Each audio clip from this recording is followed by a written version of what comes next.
மக்களே வீட்லேயே சூப்பர் க்ரீமியான பன்னீர் பட்டர் மசாலா அதுவுமே ரெஸ்டாரண்ட் ஸ்டைலில் கொடுக்குற மாதிரியே வாங்க எப்படி செய்யலான்னு சொல்கிறேன். ஸோ மறக்காமல் இந்த வீடியோவை சேவ் பண்ணி வச்சுக்கோங்க. அதுக்கு ஒரு பேனில் இப்போ கொஞ்சமாக பட்டர் சேர்த்துக்கோங்க.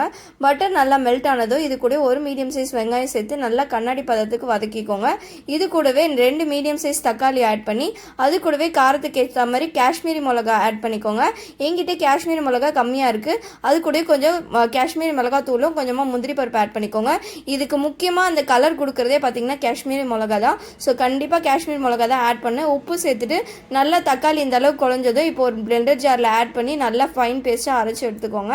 இப்போ அதே பேனில் கொஞ்சமாக பட்டர் சேர்த்துட்டு அது கூடவே நான் இன்றைக்கி 2 பட்டை கிராம்பு ஏலக்காய் இதெல்லாம் கொஞ்சமாக சேர்த்து லைட்டாக வதக்கிட்டு இது கூடவே இப்போ அரைச்சி வச்சுருக்க பேஸ்ட்ரி இது கூட சேர்த்துக்கோங்க. அதையுமே சேர்த்துட்டு நல்லா மிக்ஸ் பண்ணி விட்டுட்டு ஒரு 5 மினிட்ஸ் கழித்து பார்த்திங்கன்னா நல்லா கொதிக்க ஆரம்பிச்சிடும்.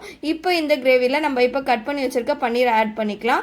ஆட் பண்ணி ஒரு 5 மினிட்ஸ் கழிச்சு பார்த்தீங்கன்னா நமக்கு பன்னீர் பட்டர் மசாலா சூப்பராக ரெடி ஆகிட்டு இருக்கும். இப்போ இதுக்கு மேலே கொஞ்சமாக கசூரி மேத்தியை தூவி விட்டுட்டு கொஞ்சமாக ஃப்ரெஷ் க்ரீம் ஆட் பண்ணிங்கன்னா சூப்பர் க்ரீமியான பன்னீர் பட்டர் மசாலா ரெஸ்டாரண்ட் ஸ்டைலில் ரெடி ஆகிடுச்சு. இந்த பன்னீரை நீங்கள் ஃப்ரை பண்ணி கூட ஆட் பண்ணலாம். எனக்கு இதுவே சாஃப்டாக இருக்கும். பாருங்கள் டெக்ஸ்டர் எவ்வளோ சூப்பராக இருக்குன்னுட்டு கண்டிப்பாக ட்ரை பண்ணி பார்த்துட்டு எப்படி இருக்குன்னு மறக்காமல் கமெண்ட் செக்ஷனில் சொல்லுங்கள். பாய்.